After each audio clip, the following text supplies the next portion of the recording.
어, 이제 주의 말씀을 듣는 여러분에게 예수 그리스도의 은혜와 평강이 충만하기를 축복합니다. 성찬식을 거하는 오늘은 특별히 감사하고 하나님 앞에 몹시 기쁜 날이면서요. 성찬식을 한다는 것은 우리에게 얼마나 특별하냐면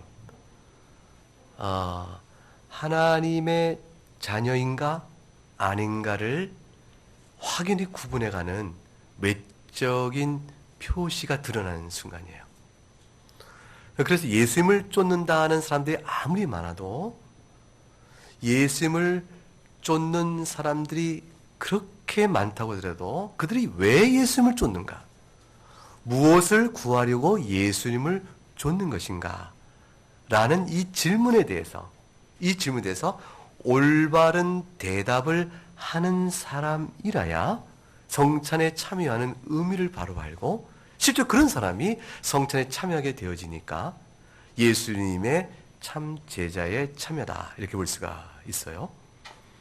예수님을 쫓는다고 아무리 말해도 자신이 구하는 바가 예수님의 교훈에 일치하지 아니하면 이 성찬을 통해 주님께 주시고자 하는 진실한 목적이요, 궁극적 목적이요, 최종적 목적이 이루어지지 않게 되어져요. 그런 사람은 사실은 예수님의 참 제자의 무리에서 합당한 자가 아닌 것이 되어지죠. 예수님이 이 땅에 계실 때 대중적 인기가 많았어요. 예수님이 이 땅에 오셨는데 아무도 예수님을 알아주지 않고 혼자 예수님께서 겨우 12제자 모았는데 따돌림 당하고 그런 것이 아니고 예수님께서 십자가에 못 박혀 죽으시기 이전까지 실제로 예수님은 선풍적인 대중적 인기를 몰고 다니셨어요. 예수님이 가는 소식을 들을 때마다 이 서기관과 바리새인과 제사장들이 여간 거슬리는 게 아니었어요. 도대체 저자가 누구길래 그 많은 사람들이 저자를 향해 쫓아다니는가? 여간 거슬리는 것이 아니었고 경계에 경계를 하지 않을 수가 없었죠. 자, 물어볼게요. 여러분 도대체 왜 많은 사람들이 대중적인 사람들이 예수님을 그렇게 쫓았을까? 그건 딱 한 가지 때문에 그래요. 예수님이 무엇을 했기 때문에? 이적을 행했기 때문이죠. 그래서 오늘 2절에 보게 되면 오늘 6장 2절, 오늘 요한복음을 쭉 살필 텐데 요한복음 6장 2절을 보게 되면 그 말씀이 이렇게 나와요. 큰 무리가 따랐다. 그런데 그 까닭은 예수님이 누구에게 행하는? 병자들에게 행하는 표적을 그들이 보았기 때문이라. 예수님이 병자에게 행하는 표적을 보니까 큰 무리가 예수님을 따라다니기 시작한 거예요. 지금 같으면 안 그러겠어요? 지금 당장이 그러겠지. 그러한 그들이 예수님을 따라왔다가 이제 또 하나의 특별한 이적을 경험해요. 그것이 뭐냐면 오병이어예요. 오병이어의 이적을 경험하자 이들이 정말로 놀래요. 그 많은 들판에 5,000명이 앉아 있는데 그들에게 다 떡을 나눠줘요. 물고기 5마리, 아니 오병이어니까 떡이 5덩어리요, 물고기가 2마리. 그거 가지고 5,000명을 다 먹이시니까 주님의 이 표적적인 능력이 얼마나 놀라웠겠어요. 어떤 이들은 아마도 이것이 예수님이 실제 이적을 베푼 것이 아니라 예수님이 떡을 나누라 하니까 밑에 감췄던 것 이렇게 다 꺼내서 다 양심껏 내놓다 보니까 있는 자 없는 자 나눠 먹어서 모두가 고루 먹었다. 이렇게 이적적인 의미를 애써 축소하고 부인하고 이걸 사회적으로 평등 나누는 말로 표현하려고 그러는데 그거 참 문맥상 어울리지 않는 해석이고 틀린 해석이죠. 왜냐하면 이 예수님이 행하신 표적을 보고 14절 읽어보세요. 14절 말씀. 그 사람들이 예수께서 행하신 이 표적을 보고 말하되 이는 참으로 세상에 오실 그 선지자라더라. 이 감탄이 왜 나와요? 예수님이 실제로 뭐 하셨으니까 나오는 거예요? 표적을 행하신 것이죠. 실제로 이 표적을 보고 너무 놀랐는데 참으로 세상에서 오실 그 선지자라는 이 말씀의 뜻은 이들이 얼마나 갈망했던 그 선지자 모른다. 이건 사실 신명기에 모세를 통해서 약속된 선지자인데 모세와 같은 이요? 이스라엘을 광야에서 인도했던 모세와 같은 이요? 지금도 이스라엘을 이끌 이요? 그러면요 하나님과 그들 사이 중재할 이요? 다윗 왕권 시대 영광을 회복할 일이요. 그가 오면 우리가 달라진다. 그가 오음이 곧 뭐냐면 하나님 나라의 임재로 생각했던 것이에요. 그저라! 그렇게 볼 수밖에 없다 싶을 만한 놀라운 표를 본 거죠. 그래서 15절 이들이 어떻게 하려고 그래요? 읽어보세요. 그러므로 예수께서 그들이 와서 자기를 억지로 붙들어 임금으로 삼으려는 줄 아시고 다시 혼자 산으로 떠나가시니라. 이들이 예수님을 향한 붙듦이 아주 집요했어요. 얼마나 찾아간지 몰라요. 이리 찾고 저리 찾고 끝까지 예수님을 찾아가요. 마침내 찾아와서 물어요. 랍비요, 여기 도대체 언제 오셨습니까? 우리 얼마나 당신을 찾아 헤맨지 아십니까? 라고 물은 거예요. 예수님이 왜 이들을 피했을까요? 대중적 인기 있지, 실제로 이스라엘 왕이신 주께서 자기 백성의 자기를 영접치 않았다. 요한복음 1장에 말씀했는데 지금은 어떤 상황으로 6장에서 이 상황이 반전됐냐면 왕으로 오신 그를 영접치 않았다가 아니라 왕으로 모셔야겠다고 때를 지어 모여드니까 사실은 이것은 예수님께서 받을 만한 대접이요. 그 뜻을 이루실 만한 거 아닐까요? 근데 주님이 이들을 피해요. 왜 이들을 피했을까? 그 까닭은 26절에 예수님이 피하신 그 이유가 나와요. 읽어볼까요? 예수께서 대답하여 이르시되 내가 진실로 진실로 너희에게 이르노니 너희가 나를 찾는 것은 표적을 본 까닭이 아니요 떡을 먹고 배부른 까닭이로다. 즉 저들에게 주님께서 표적을 행하셨어요. 표적이란 표는 가리키는 뜻이 따로 있다는 것이에요. 단순히 행해진 이적의 놀라운 사실과 그 능력을 행사하신 그분이 누구인가 라는 것을 넘어서서 그걸 행함으로 인하여 가르치는 뜻이 있다는 사실이에요. 이적은 이적 자체가 목적이 아니고 그걸 통해서 가르치는 바가 목적이에요. 그것을 담고 있는 표적을, 이적을 가리켜서 특별히 뭐라고 말해요? 표적, 사인하고 말하는 거예요. 사인. 표적이었다. 그런데 그 표적을 보고도 저희들이 그 표적 주신 의미를 깨닫지 못한 채 너희가 나를 찾은 까닭이 무엇 때문이야? 먹고 배부른 까닭이라 그랬어요. 먹고 배부른 까닭이라. 결국 예수님이 그들을 피한 까닭은 예수님이 행하신 모든 이적은 그 자체가 목적이 아니요 그들이 먹고 배부른 육적인 만족을 위하여 이 땅에 오신 것이 아니기 때문에 저들이 그것을 목표로 또는 목적으로 하여 주님을 임금 삼으려는 것은 애초에 주께서 이 땅에 오신 본래 목적에 심대히 어긋나거나 어긋날 뿐만 아니라 아예 충돌되어져서 주께서 본래 오신 목적을 훼손하며 뒤틀어버리기 때문에 그런 것입니다. 같이 있어도 좋은 것 아닌가가 아니고 근본적으로 주께서 오신 목적을 훼손해버리는 것이에요. 이 땅에 오신 그리스도의 목적과 복음 사역의 의미가 완전히 뒤집어져 버리는 것이에요. 그래서 주께서 저들을 거부해 버리십니다. 그리고 저들에게 27절에 분명하게 교훈하세요. 읽어보겠습니다. 썩을 양식을 위하여 일하지 말고 영생하도록 있는 양식을 위하여 하라. 이 양식은 인자가 너희에게 주리니 인자는 아버지 하나님께서 인치신 자니라.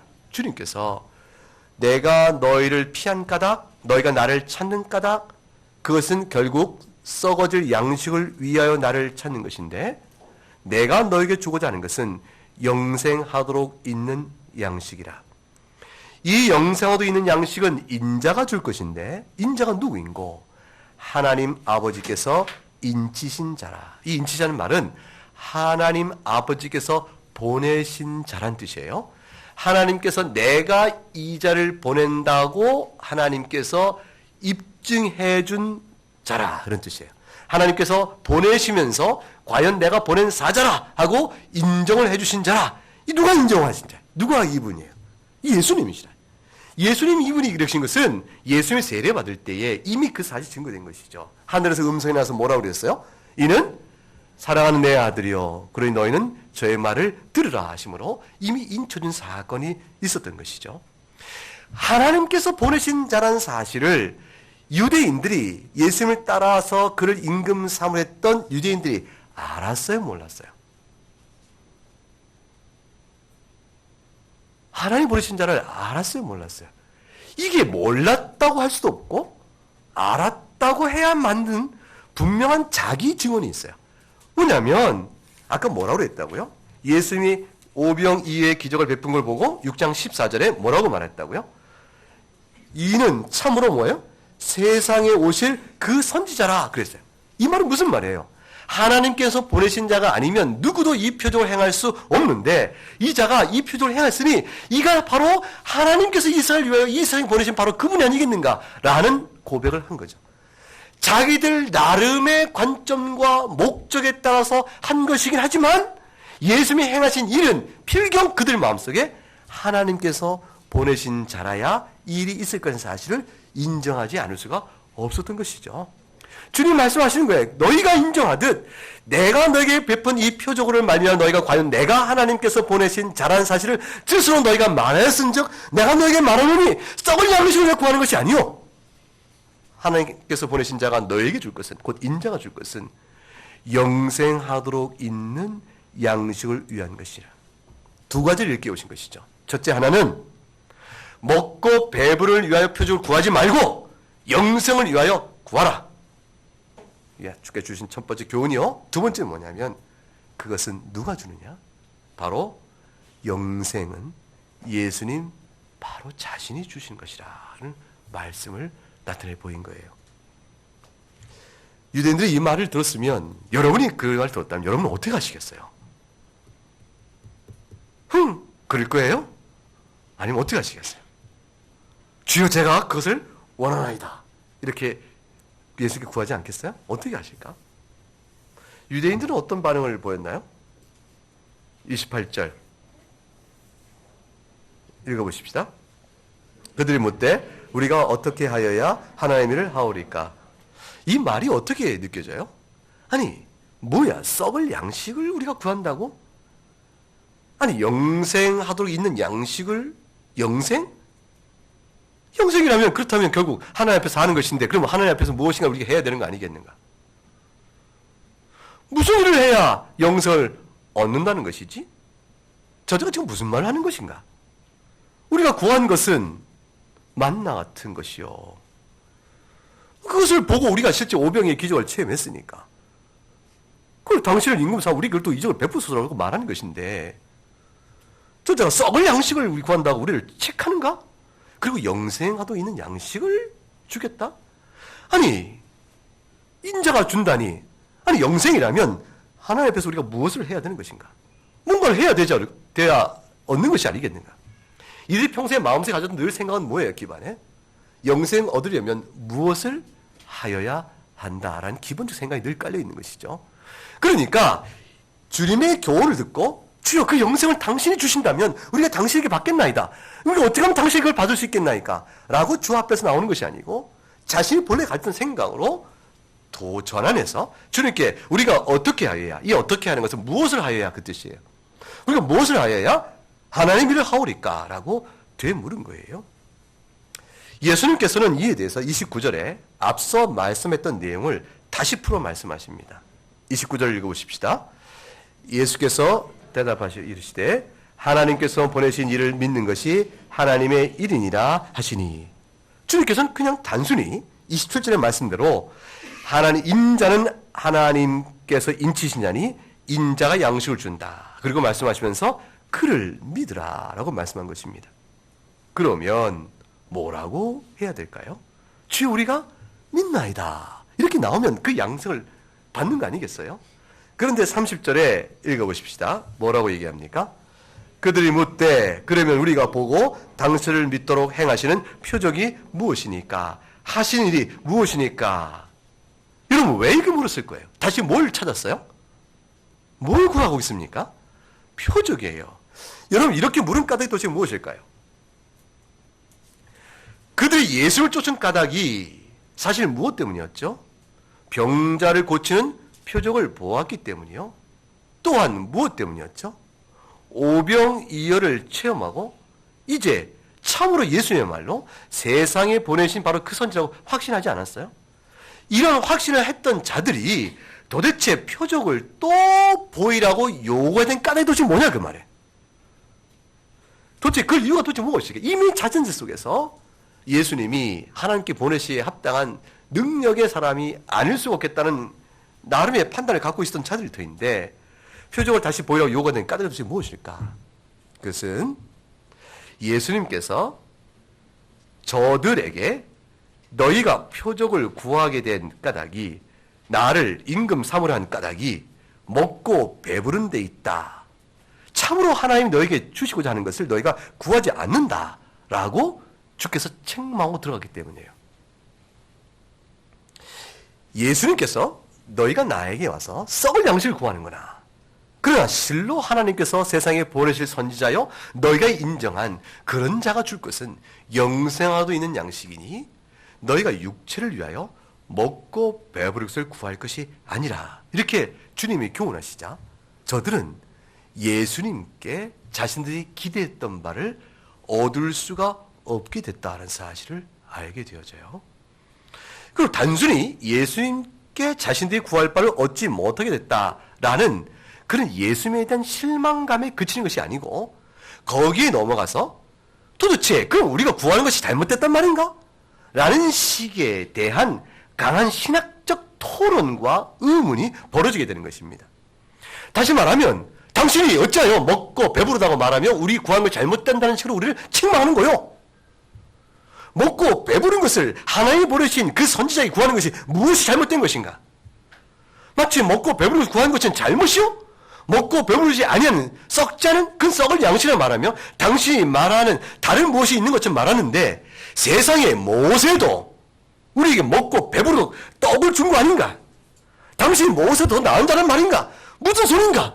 하나님이 보내실 세상에 보내실 선지자가 우리를 위해 주식 줄 것이 먹고 배부른 것이 아닌 무엇이란 말인가? 라는 강한 신학적 도전이 들어오기 시작한 것이에요. 31절 30절에 우리가 당신을 믿도록 하신 표적이 무엇이니까? 하신 일이 무엇이니까? 라고 묻고 31절에 이어 말하기를 이렇게 말했잖아요. 읽어볼까요? 기록된 바 하늘에서 그들에게 떡을 주어 먹게 하였다함과 같이 우리 조상들은 광야에서 만나를 먹었나이다. 무슨 말을 하는 것이죠? 두 가지 요점이죠. 첫째 하나는 우리 조상들이 광야에서 만나를 먹었다. 근데 그 만나를 바로 모세를 통해 주지 않으셨느냐. 먹을 것 주신 것이 아니냐 하나님께서. 그러니 하나님께서 모세 같은 선지자를 보내면 마땅히 광야에서 조상들의 먹을 걸 준 것처럼 그도 우리에게 먹고 배불 걸 줄 것이라. 그 신학적으로 맞는 일 아니냐. 우리 구하는 것이 무엇이 잘못됐다고 체크하는 것이냐. 또 하나는 그렇게 먹고 배부른 것을 주는 것이 바로 하늘에서 내리신 표적의 증거가 아니겠느냐. 하늘에 주신 만나를 너희가 네가 썩을 양식으로 말하는가. 결국 31절에 하늘에서 그들에게 떡을 주어 먹게 했다는 말 속에는 두 가지 의미가 있는 것이에요. 하나는 실제로 육신을 배부른 떡을 주었다라는 사실과 두 번째는 육신을 먹고 배부르게 주는 떡을 준 것도 그 자체가 바로 하늘에서 내려준 표적이니라.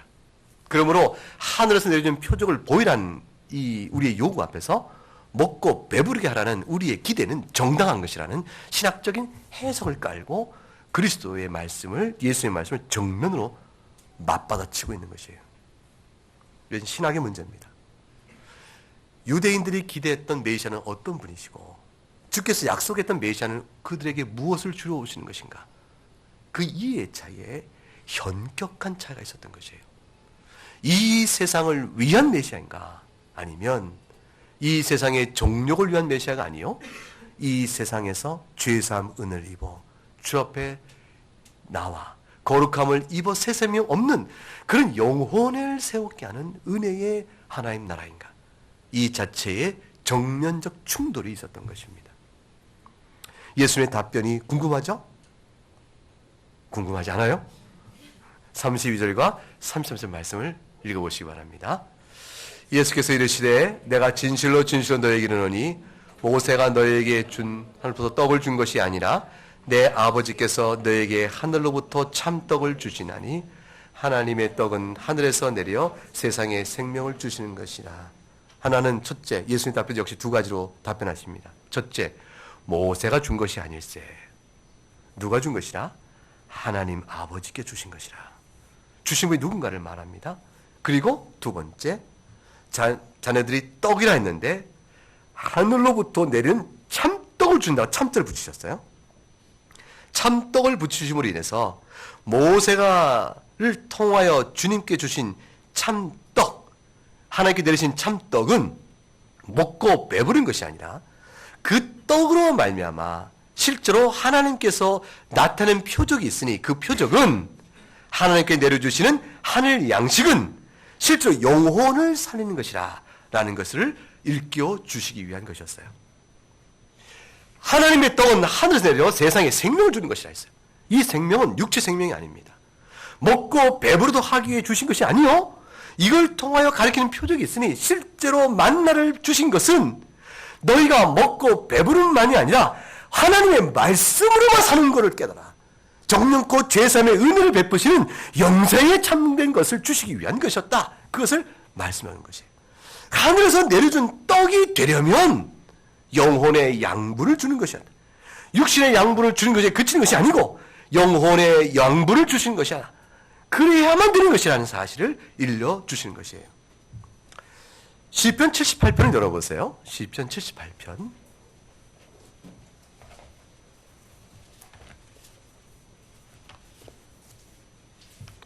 시편 78편 23절.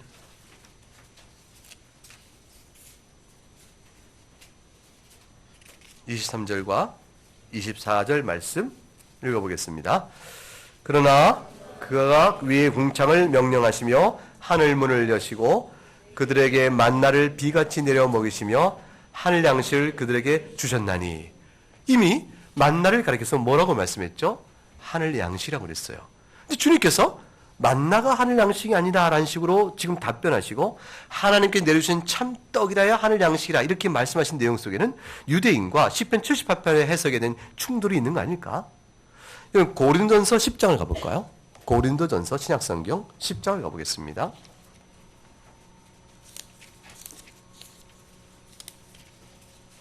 10장 3절에 가게 되면 2절과 3절을 같이 읽어보십시다. 시작. 모세에게 속하여 다 구름과 바다의 세례를 받고 다 같은 신령한 음식을 먹으며, 다 같은 신령한 음식을 먹으며 무엇을 뜻하죠? 만나를 뜻해요. 만나를 가리켜서 뭐라고 했습니까? 신령한 음식이라. 그러면 유대인들이 우리가 모세를 통해서 하늘의 양식을 먹었고 신령한 양식을 이미 먹었다.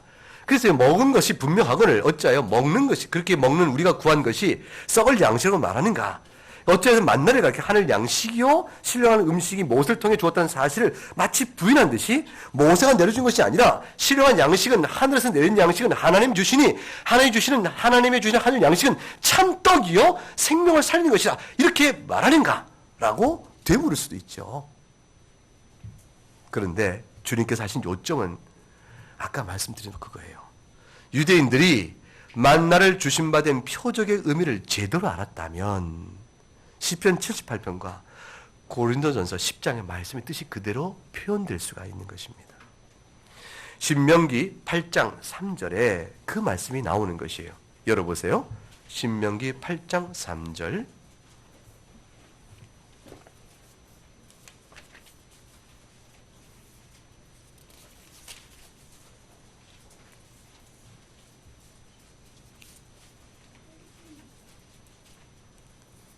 읽어볼까요? 시작. 너를 낮추시며 너를 줄이게 하시며 또 너도 알지 못하며 내 조상들도 알지 못하던 만나를 내게 먹이신 것은 사람이 떡으로만 사는 것이 아니요 여호와의 입에서 나오는 모든 말씀으로 사는 줄을 네가 알게 하려 하심이니라. 16절 17절 읽어봅니다. 내 조상들도 알지 못하던 만나를 광야에서 내게 먹이셨나니 이는 다 너를 낮추시며 너를 시험하사 마침내 내게 복을 주려 하심이었느니라. 그러나 네가 마음에 이르기를 내 능력과 내 손의 힘으로 내가 이 재물을 얻었다 말할 것이라. 주님께서 말씀하신 내용은 저들이 만나의 표적의 의미를 바로 깨닫지 못하고 만나를 주신 것을 오로지 육의 양식의 이적으로만 보고 있으므로 이적의 놀라운 능력을 하나님께 찬송하고 여호와 하나님께 영광을 돌린다고 말하지만 그러나 전혀 하나님과 상관이 없는 자가 되고 만다. 이건 굉장히 중요한 이야기죠. 예수 그리스도의 능력과 그 은혜를 참여한다고 해보십시다. 여러분이 경험했던 어떤 이적의 경험이 있어서 그것을 내가 참여한다고 아무리 말해도 그 주께서 베푸신 이적에 통하여 말씀하신 교훈의 뜻을 깨닫지 못하면 그것은 이적의 찬양이 주께서 원하시는 참된 제자됨의 신앙과 상관이 없어진다 그 말이에요. 그 많던 무리가 병자를 고치시고 우르르 따라다녔고 오병이절도 다 우르르 따라다녔지만 결국엔 주님의 이 말씀 때문에 저들이 다 흩어져 버리게 됩니다. 그리스도를 통해 나타난 하나님의 능력이 그걸 통해 말씀하시는 참된 의미, 생명을 살리는 영혼의 양식이요 죄사함의 은총을 위하여 베푸시는 그리스도의 오심의 참된 뜻을 모르면 아무 소용이 없는 것이에요. 복음이 무엇을 위한 것인가를 바로 깨닫지 못하면 아무 소용이 없는 것이라. 예수 그리스도의 이름을 부르고 자기가 하나님을 믿는다고 말하지만 내가 원하는 바를 얻기 위해 하나님의 이름을 부르면 아무 소용이 없는 것이라. 우리 욕망과 육적 욕구를 위하여 하나님의 능력을 빌어쓰는 것이 아니요 죄 가운데 있는 우리들을 불러내셔서 하나님의 자녀 삼으시는 하나님의 통치가 있어지는 임하는 것이 주의 복음의 권세이기 때문에 말씀 앞에 엎드려야 되고 말씀을 통해 자기를 드러나 봐야 되고 그걸 통해 죄인된 것을 부르시는 주님의 거룩한 용서와 망극한 긍휼 앞에서 엎드려야 되는 것인데 오직 비범하며 영통 있는 목사를 쫓아다닌다. 그 되겠어요? 안 되겠어요? 어느 분이 그랬대요. 저도 들은 얘기인데 그분이 어디서 올린 얘기인가 저한테 귀에 들려줬는데 전철을 탔는데 옆에 있는 두 아주머니가 서로 얘기를 나누시는 거예요. 아우 교회를 옮겨야 될까 봐. 그래서 왜? 라고 묻더래요. 그 교회는 기도해도 효과가 별로 없고 목사님한테 부탁했는데도 별로 영험이 없어. 자식 문제, 남편 사업 문제, 건강 문제 내놓고 기도했는데 효과가 없어. 그랬더니 그 옆에 있는 분이 뭐라 했냐면 저기 아무개 교회를 가봐. 거기 가면 착착 기도응답이 이루어진다고 소문이 났던데 효과가 있어. 영험해. 그러니까 그걸 옮겨야겠어. 그 두 분이 주고받는 신자의 얘기를 듣고 기가 막히고 또 뭐도 막혔을까요? 뭐도 막혔을까요? 기가 막혔어요. 그렇게 가지고 올리는 어떤 글을 제가 읽었어요. 정말 그럴까?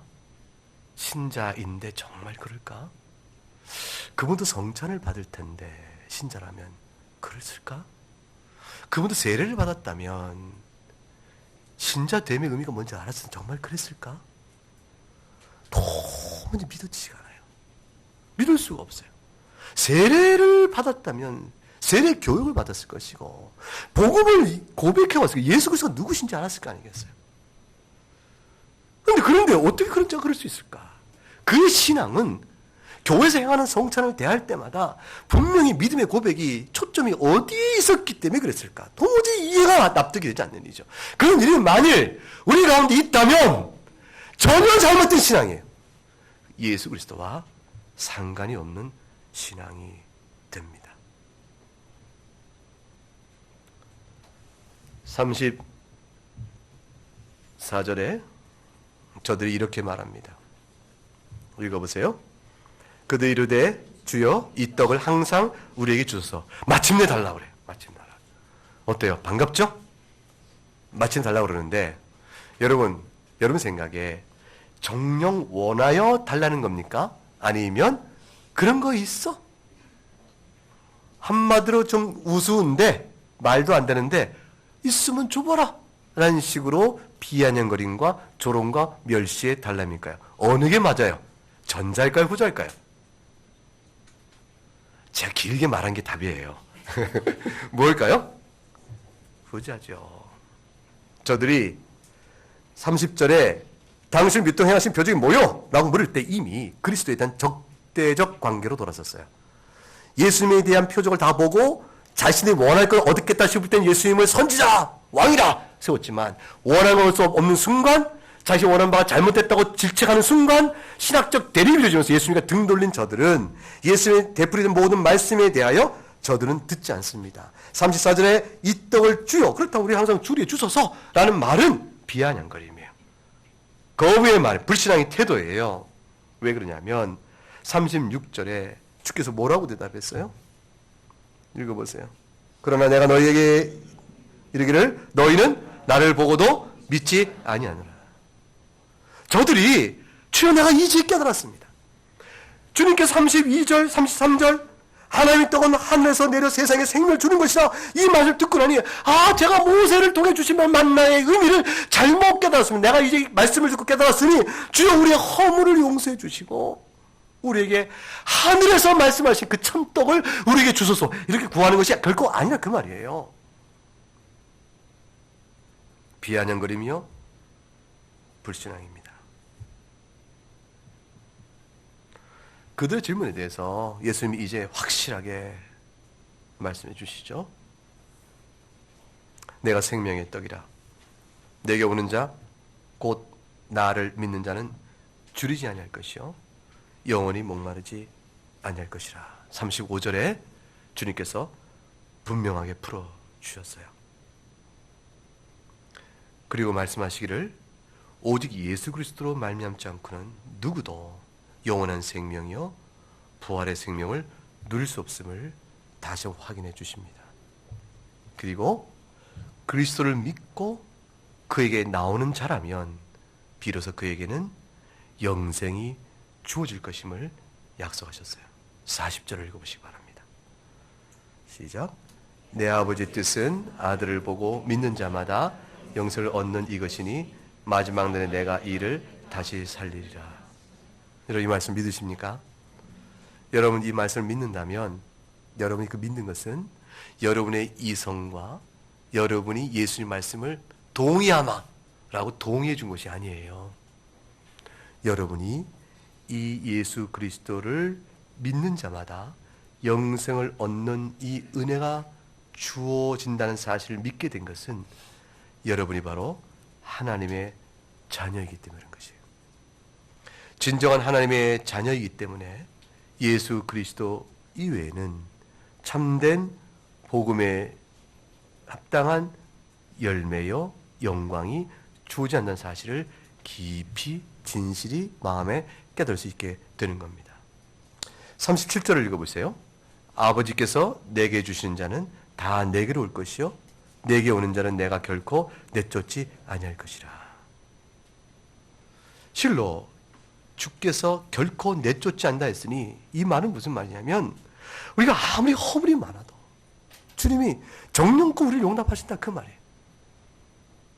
아무리 죄가 많아도 주를 의지하고 오는 자를 결코 외면하거나 냉정하게 대하지 않는다 그 말이에요.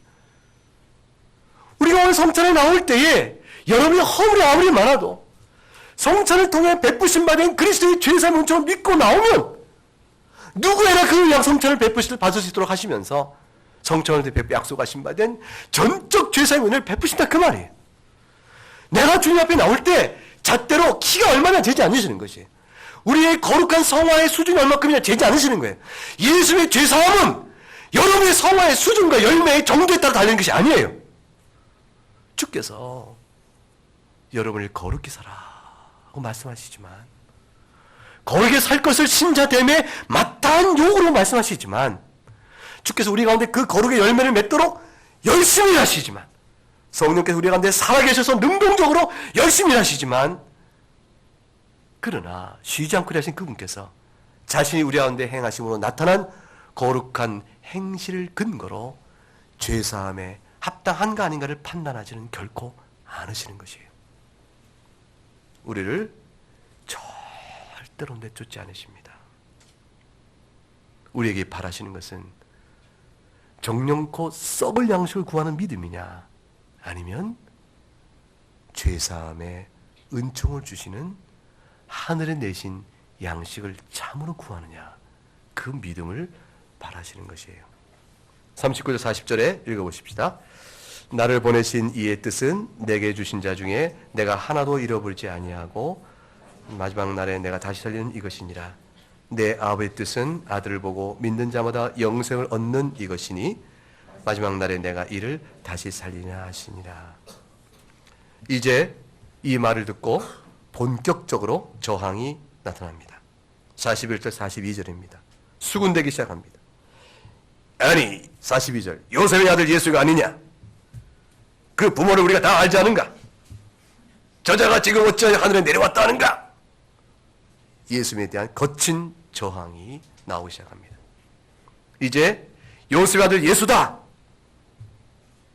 목수인 요셉의 아들 예수인 자가, 천박한 자가, 저자가 감히 하나님의 말씀을 운운하며 그렇게 하는 것인가? 두 번째, 그런 자가 하늘에 내려왔다고 말하는가? 이거는 거의 신성 모독에 스스로 선지자요? 자신 하늘의 원자를 자처하며 우리가 알고 있는 바에 하나님의 계명을 억으로 틀으니 저들을 살려야 될 짠가? 라는 식의 심각한 위기로 몰아가는 겁니다. 그래야 자신들이 사는 것이거든요. 영생의 복을 거부하는, 이 땅에 썩어질 양식을 구하는 자신들의 신학이 옳다고 주장하면서 그들이 수군대고 있는 것입니다. 그런 것은 저들이 43, 44절에 말씀하는 것처럼 하나님께서 이끌어주지 아니하면 누구도 예수님께 나올 수가 없으니 저들이 본래 하나님께 속한 자가 아닌 것이죠. 47절 51절에 이어서 말씀 다시 주님이 정리해 주셨어요. 오늘 성찬을 임하는 우리들이 마음에 가져야 될 참된 믿음의 내용이 뭔가를 40절 51절에 정리해 주십니다. 읽어보십시다. 진실로 진실로 너희에게 이르노니 믿는 자는 영생을 가졌나니 내가 곧 생명의 떡이니라. 너희 조상들은 광야에서 만나를 먹었어도 죽었거니와 이는 하늘에서 내려오는 떡이니 사람으로 하여금 먹고 죽지 아니하게 하는 것이니라. 나는 하늘에서 내려온 살아있는 떡이니 사람이 이 떡을 먹으면 영생하리라. 내가 줄 떡은 곧 세상의 생명을 위한 내 살이니라. 유대인들이 서로 52절 다툽니다. 소용이 없어요. 주의 말씀을 가르쳤으나 듣질 않습니다. 그리고 이제 말합니다. 사람이 어찌 능히 자기 살을 우리에게 주어 먹게 하느냐. 사실 이건 있을 수 있는 질문이죠. 여러분 예수님께서 내 살을 먹어라. 그러면 여러분 누가 그 말을 듣고 이해할 수 있겠어요? 그러니까 유대인들의 이 반문이 이해가 될 법한 반문이라고 동정이 갈런지 몰라요. 그러나 이 말은 유대인이 어찌 능히라는 말을 두어서 사람이 자기 살을 먹을 수 없다라는 불가능성을 전제로 예수님이 여지껏 가르친 모든 교훈이 왜 그런가를 듣지 않으려는 자신의 불신앙을 덮어버리고 있는 것이에요. 여러분 불신앙이 왜 불신앙이에요? 홍해를 갈랐다. 그걸 어떻게 믿느냐? 기적에 대한 불신앙을 전제로 사람이 죄 가운데 있으니 그리스도 앞에 용서받지 못하면 살지 못해 라는 이 복음의 말씀 자체를 헤아려 듣지 않으려고 하는 것이에요. 예수께서 죽었다 살아나셨다 라는 부활 사건의 메시지를 사람이 죽었다 어떻게 살아나냐 라는 것에 대한 거부감을 기초로 해서 주께서 하신 교훈의 말씀 자체를 귀담아 들을 태도를 갖지 않고 그를 거부하는 자신의 불신앙을 정당하게 합리화시켜 나갑니다. 저들은 이제 예수님께 묻고 문답하는 모든 과정 속에 주께서 이미 그들에게 밝히 보이셨거늘 가르치셨거늘 이제 그들은 예수님의 교훈의 진정성이 무엇인가를 이치에 따져서 헤아리려고 하지 아니하고 어찌 사람이 능히 살을 그 말에 대한 표현으로 주 앞에 자신의 불신앙으로 완악하게 거부합니다. 결국 저들이 죽음의 길로 가는 것이에요. 그래서 예수님께서는 아주 명확하게 되풀이하세요. 53절부터 읽어보세요. 53절부터 58절까지 같이 읽어봅니다. 시작. 예수께서 이르시되 내가 진실로 진실로 너희에게 이르노니 인자의 살을 먹지 아니하고 인자의 피를 마시지 아니하면 너희 속에 생명이 없느니라. 내 살을 먹고 내 피를 마시는 자는 영생을 가졌고 마지막 날에 내가 그를 다시 살리니 내 살은 참된 양식이요 내 피는 참된 음료로다. 내 살을 먹고 내 피를 마시는 자는 내 안에 거하고 나도 그의 안에 거하나니 살아계신 아버지께서 나를 보내심에 내가 아버지로 말미암아 사는 것 같이 나를 먹는 그 사람도 나로 말미암아 살리라. 이것은 하늘에서 내려온 떡이니 조상들이 먹고도 죽은 그것과 같지 아니하여 이 떡을 먹는 자는 영원히 살리라. 예수님의 속죄의 은혜를 믿고 감사하는 자들은 삽니다. 예수님의 살과 피를 먹어야 산다. 성찬은 예수님의 살과 피를 보여주는 상징입니다. 이 상징 하나하나를 통해서 예수님께서 우리 죄를 위하여 죽으셨던 그 이유를 드러내주고 그것이 바로 주께서 이 땅에 오셨던 참된 신앙의 이유임을 드러내주세요. 이것이 바로 우리가 예수 믿는 참된 이유이고 그거 외에 다른 것을 좇으려고 예수를 따른다면 그것이 아니고 다른 것을 향하여 예수를 좇는다면 먹고 배부르기 위해 잡는 자들이요 결국 주님과는 상관이 없는 자들이 되는 것이라. 따라서 먹고 마시는 걸 위하여 사는 세상과 죄의 삶의 은총을 구하며 거룩한 주의 백성 사는 이 차이가 바로 예수 안에 있는 자와 세상에 속한 자를 그대로 완전히 갈라주는 것입니다. 성찬에 참여함으로 우리는 주님과 하나가 되어지고 우리가 서로가 하나가 되어집니다. 신령한 은혜를 구하면서 복된 성찬의 자리에 참여하는 여러분이 될 수 있기를 주의 이름으로 축복합니다.